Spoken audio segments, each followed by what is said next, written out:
Yeah, it is follows one of our student. His name is Somedip. He got job recently in one of the company, big MNC company. How he got job? What hard work he did to get job? What he did to get job? Everything we listen to him. Come on, dash follow.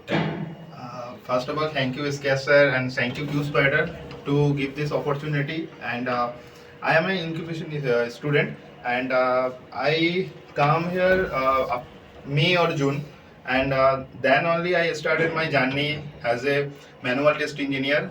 And it is too much of hard work, too much of dedications to get this job. There is 2 or 3 time failure is there, then only I get this opportunity and get this job. Thank you, Iska sir. He's the god of me. Do hard work, do dedication, believe your patience. You will also definitely get job. Congratulations. All the best.